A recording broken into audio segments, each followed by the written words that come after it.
Question number 4 पाहूयात आपण. पहा, अ 2 डिजिट नंबर, मी इथं 2 लिहायचं विसरलो तर पुढं कंसामध्ये लिहिलेलं आहे. पहा क्वेश्चनमध्ये, अ 2 digit number is formed with digit 2, 3, 5, 7, 9 without repetition. पहा, आपण या टाईपचा क्वेश्चन लास्ट एक्झरसाइजमध्ये पण पाहिला आहे. आपल्याला सांगितलं आहे 2 अंकी संख्या तयार करा. ठीक आहे, 2 अंकी संख्या तयार करायची. कोणत्या डिजिटच्या मदतीने 2, 3, 5, 7, 9 हे 5 नंबर दिलेत, डिजिट दिलेत, त्यांच्या मदतीने 2 अंकी संख्या तयार करा. आणि विदाऊट रिपिटेशन याचा अर्थ होतो वारंवारता करू नका. म्हणजे 22, 33, 55, 77, 99 अशा संख्या टाळा. ठीक आहे, परंतु 2 अंकी संख्या तयार करा. What is the probability of that the number formed is, म्हणजे इव्हेंट दिलेत 2, त्यांची प्रॉबिलिटी विचारली. त्यांची प्रॉबिलिटीकडे नंतर जाऊ. पहिलं काम आपण करणार आहे, आपण यांचा फाइंड आउट करणार आहे सॅम्पल स्पेस. येते लक्षात. तर त्यासाठी मी नंबर लिहून घेतो आहे. मी इथं लिहितो आहे 2, 3, 5, 7 आणि 9. ठीक आहे, यांच्यासाठी सॅम्पल स्पेस बनवायचा आपल्याला 2 अंकी संख्यांचा. तर पहा, सॅम्पल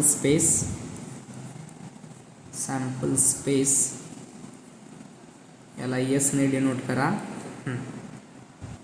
हां, 2 अंकी संख्या बनवायच्या. 2 पासून सुरू करू. एकेकाला घ्या बरोबर 2च्या. 2 आणि 3 किती? 23 होतो आहे.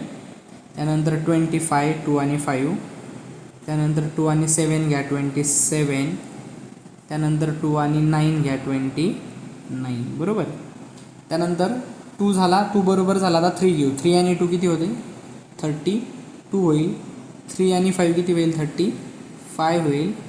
3 आणि 7 किती होईल? 37 होईल. 3 आणि 9 किती होईल? 39 होईल. येते लक्षात. त्यानंतर 3 झाल्यानंतर आता 5 घेऊ. 5 आणि 2 52, 53, 57 आणि 59. ठीक आहे, प्रत्येकाचे 4 अंक तयार होतात. 4 2 अंकी संख्या तयार होतात. 5 झाल्यानंतर आपण 7 घेऊ. 72, 73, 75 आणि 79. बरोबर. आता 9 घेऊ. 92, 93, 95, 97. इतका जास्त सोप्पा क्वेश्चन आहे हा. बऱ्याच जणांना हा जड जातो, अवघड वाटतं अंक बनवायचं. काय सोपं आहे? किती सोपा आहे क्वेश्चन. किती झाले आहेत पहा. नंबर ऑफ सॅम्पल स्पेस काढू आपण. नंबर ऑफ यस मोजू आपण याला. तर 1, 2, 3, 4, 5, 6, 7, 8, 9, 10, 11, 12, 13, 14, 15, 16, 17, 18, 19, 20, 20. बरोबर. प्रत्येकाचे 4 बनलेत. तर 5 चोक 20. तर पहा आता हा झाला सॅम्पल स्पेस आणि नंबर ऑफ सॅम्पल स्पेस. आता आपल्याला 2 इव्हेंट दिलेत, त्यांना लिहू आपण. तर पहिल्या इव्हेंटला मी लिहितो इव्हेंट ए. ठीक आहे, इव्हेंट ए. काय इव्हेंट आहे? ॲन ऑड नंबर, म्हणजे मिळालेली जी संख्या आहे ती ऑड नंबर आहे. ऑडचा अर्थ होतो विषम संख्या. सोपा क्वेश्चन आहे. ऑड नंबर, विषम संख्या. विषम संख्याचा अर्थ होतो की ज्या संख्येला 2ने पूर्ण भाग जात नाही. म्हणजे थोडक्यात ज्यांच्या एकक स्थानी 1, 3, 5, 7, 9 अशा संख्या असतात. ठीक आहे, चला ऑड नंबर लिहू मग. ए सेटला घेऊ. ए सेट. सॅम्पल स्पेसमध्ये ऑड नंबर शोधा, बस, काहीच अवघड नाही. 23 वाय ऑड नंबर आहे. 25 पण ऑड नंबर आहे. 27 ऑड नंबर आहे. 29 ऑड नंबर आहे. हां, 32 ऑड नंबर नाही आहे. 35 ऑड नंबर आहे. 37, 39, 52 नाही. 53, 57, त्यानंतर 59, 72 नाही ऑड नंबर. 73, 75, 79, 92 पण ऑड नाही आहे. 93, 95 आणि 97.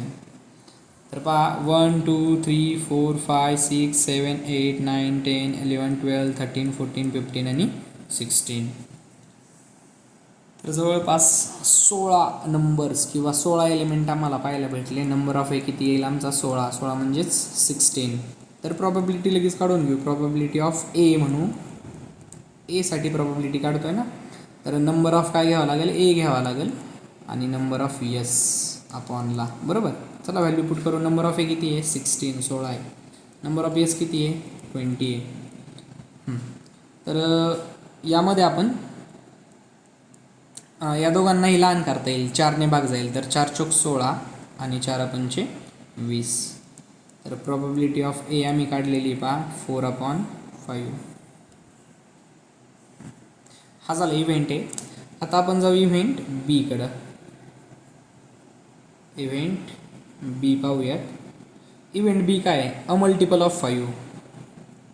मल्टिपल ऑफ 5 म्हणजे 5च्या पाड्यात असलेले किंवा 5ने भाग जाणारे. मल्टिपल ऑफ 5 5च्या पट्टीत असलेले. थोडक्यात सॅम्पल स्पेसमध्ये पाहिजे जे 5च्या पट्टीत आहेत. ठीक आहे. तर मल्टिपल ऑफ 5. बी हा सेट लिहिणार आम्ही. 25 येईल, 35 येईल. यामध्ये 25, 35 ज्यांच्या स्थानी 5 आहे 25, 35 या ठिकाणी 75 येईल आणि 95 येईल. 75 आणि 95 बस. तर नंबर ऑफ बी पण किती आहे 1 2 3 आणि 4 4 आहे. लगेच प्रॉबिलिटी काढू. कुठल्या इव्हेंटची काढायची? प्रॉबिलिटी ऑफ बी काढणार आम्ही. काय probability of B? Number of B लागेल त्याच्यासाठी आणि नंबर ऑफ यस लागेल. चला खाली जागा नाही आहे, पुढे लिहितो. नंबर ऑफ बी किती आहे? 4 आहे आणि त्याला आपणला नंबर ऑफ यस किती आहे? 20 आहे. तर परत एकदा 4 आणि 20 या दोघांनाही 4ने भाग जातो. तर द्या 4 एके 4 आणि 4 पंचे 20. तर प्रॉबिलिटी ऑफ बी किती आला आमचा? 1/5.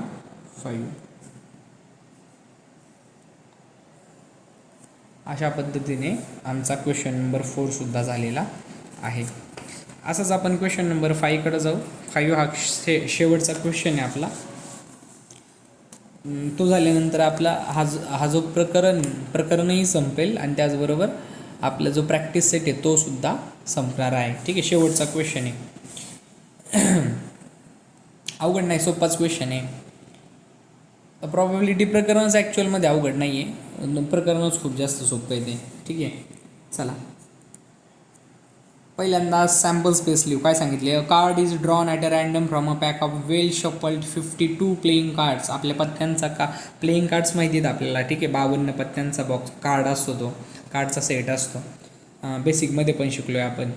ठीक आहे. हार्ट, डायमंड, त्यानंतर स्पेड आणि क्लब. तर त्यासाठी पहिल्यांदा सॅम्पल स्पेस लिहायचं आहे आणि प्रॉबिलिटी पण फाइंड आउट करायची. आम्हाला खाली दिलेत 2 इव्हेंट, त्यांच्यासाठी प्रॉबिलिटी फाइंड आउट करू. पण त्याआधी आपल्याला सॅम्पल स्पेस लिहायचं आहे.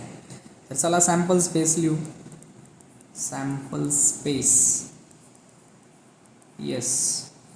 ठीक आहे. बेसिकमध्ये झालेलं आहे हा. तर 52 प्लेइंग कार्ड तुम्हाला माहिती आहे. पहिल्यांदा काय लिहिणं गरजेचं आहे? हार्ट, त्यानंतर डायमंड, त्यानंतर स्पेड आणि काय? क्लब. हार्टला बदाम म्हणतात, डायमंडला चौकट म्हणतात मराठीत, आणि मराठी माध्यमाच्या मुलांनी इथं बदाम लिहा, चौकट लिहा. स्पेडला म्हणतात इस्पिक आणि क्लबला म्हणतात किलवर. ठीक आहे. हे लिहिल्यानंतर सगळ्यांमध्ये किती पत्ते असतात माहिती आहे आम्हाला? 13 असतात. हार्ट आणि डायमंड रेड कलरचे, स्पेड आणि क्लब ब्लॅक कलरचे. तर आम्ही लिहिणार पहिला असतो एस, याला मराठीत एक्का म्हणतात. लिहिताना पण एक्का लिहायचा मराठी माध्यम. 2 3 4 5 6 7 8 9 10. किंग, क्वीन, मग काय मग जागा नाही पुरत, जॅक. ठीक आहे. तुम्ही थोडंसं या बाजूला लिहा जेणेकरून तुम्हाला लिहायला जागा पुरेल. जॅकची स्पेलिंग आहे JACK. इथे लिहून दाखवतो JACK. तो पण लिहायचा. एस 2 3 4 5 6 7 8 9 10. किंग, क्वीन आणि जॅक. तुम्हाला एवढं गिचमिट करण्याची गरज नाही आहे. तुम्ही या सेटला या बाजूला इथं खाली लिहिलं तरी चालेल एवढ्या याच्यामध्ये. ठीक आहे. माझा प्रत्येकाच प्रश्नाला अशा पद्धतीने झाला, इतका गिचमिटकाला झाला. याच क्वेश्चनला स्पेडला पण सेम लिहा. एस 2 3 4 5 6 7 8 9 10. किंग, क्वीन आणि जॅक. ठीक आहे. सेम क्लबला सुद्धा एस 2 3 4 5 6 7 8 9 10 किंग क्वीन जॅक आणि आपला कर्ली ब्रॅकेट क्लोज. ठीक आहे. अशा पद्धतीने आपला सॅम्पल स्पेस झाला. नंबर ऑफ येस लिहू. नंबर ऑफ येस काय येईल माहिती आहे आम्हाला 52. ठीक आहे. 52 प्लेइंग कार्ड आहेत ना, 52 येईल. चला आता इव्हेंटकडे जाऊयात आपण. पहिला इव्हेंट जो आहे त्याला म्हणू इव्हेंट ए. इव्हेंट ए काय आहे? ॲन एस म्हणजे मिळालेला पत्ता हा एसचा पत्ता आहे. एस म्हणजे एक का. बरं मग काय काय येईल यामध्ये? बरं मला सांगा आता, इथं किती एक आहेत? 4 एक आहेत, 4 एस आहेत. हर्टचा पण एस आहे, डायमंडचा एस आहे, स्पेडचा एस आहे, क्लबचा एस आहे. तर आम्हाला सांगितले की एस मिळेल. मग तो कुठला पण एस मिळू शकतो ना. हार्टचा पण एस मिळू शकतो, बरोबर. त्यानंतर डायमंडचा एस मिळू शकतो. त्यानंतर स्पेडचा सुद्धा एस मिळू शकतो आणि क्लबचाही एस मिळू शकतो, बरोबर. तर हा नंबर ऑफ ए किती आला आमचा? 4 आला. हर्टचा एस 1 2 3 आणि 4. तर प्रॉबॅबिलिटी काढू आपण कोणाची? ए इव्हेंटची. तर नंबर ऑफ एज घ्यावा लागेल आणि आपणला नंबर ऑफ येस असेल आमचा, बरोबर. ठीक आहे. तर नंबर ऑफ ए किती आहे? आमचा नंबर ऑफ ए 4 आहे आणि नंबर ऑफ एस किती आहे? 52 आहे. 52, बरोबर. तर या ठिकाणी 4 आणि 52 दोघांनाही 4ने भाग जातो. तर 4 1 4 आणि 4 13 52 म्हणजे 13 52. तर प्रॉबॅबिलिटी ऑफ ए आला आमचा 1/13. 1/13 हा झाला इव्हेंट ए. आता जाऊ आपण इव्हेंट बीकडे. इव्हेंट बी पाहूयात. इव्हेंट बी काय आहे? अ स्पेड म्हणजे मिळालेला जो पत्ता आहे तो स्पेडचा आहे, बरं. मग स्पेडचे किती पत्ते आहेत रे? तर स्पेडचे 13 पत्ते आहेत, बरोबर. तर बी या इव्हेंटमध्ये आमचे स्पेडचे 12च्या 12 पत्ते येतील, कारण स्पेड कुठलाही पत्ता मिळाला असेल. स्पेडचा आम्हाला एस मिळाला असेल, 2 मिळाला असेल, 3 4 5 6 7 8 9 10 किंग क्वीन आणि जॅक. नाईस पुरली जागा आम्हाला. ठीक आहे.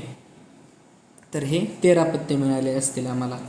तर नंबर ऑफ बी कुठलाही स्पेडचा या 13पैकी कुठलाही पत्ता मिळाला आम्हाला किती येईल? 13. तर आता प्रॉबॅबिलिटी काढू. प्रॉबॅबिलिटी ऑफ बी फॉर्म्युला काय असतो? नंबर ऑफ काय बी आहे ना बीसाठी. तर number of B upon number of yes. बरं नंबर ऑफ बी किती आहे? नंबर ऑफ बी 13 आहे, 13 आहे. आणि नंबर ऑफ एस किती आहे? नंबर ऑफ एस कुठं गेला? 52 आहे.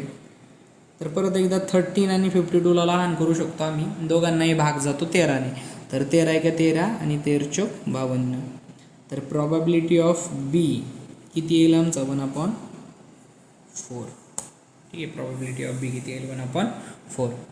तर अशा पद्धतीने आपण पूर्ण प्रॅक्टिस सेट संपवलेला आहे. 5च्या 5 क्वेश्चन व्यवस्थित पाहिलेले आहेत आणि संपूर्ण प्रकरणसुद्धा आपण संपवलेलं आहे. 4 प्रॅक्टिस सेट होते. 4च्या 4 प्रॅक्टिस सेटला आपण पूर्णपणे पाहिलेलं आहे. तर जर काही अडचण वाटत असेल तुम्हाला या प्रॅक्टिस सेटमध्ये तर मागचे काही प्रॅक्टिस सेट पहा, जेणेकरून तुमचं बेसिक व्यवस्थित होईल. जर अडचण येत असेल तर समजून जा की आपल्याला बेसिकमध्ये अडचण येते. ठीक आहे.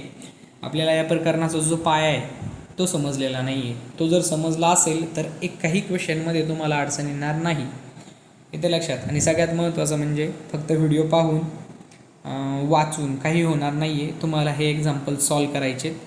जर तुम्ही हे एक्झाम्पल व्यवस्थित वारंवार सॉल्व केले तर तुम्हाला या प्रकरणामध्ये अजिबात अडचण येणार नाही, कारण प्रकरण खूप जास्त सोपं आहे. ठीक आहे. तर भेटूया आपण नेक्स्ट व्हिडिओमध्ये.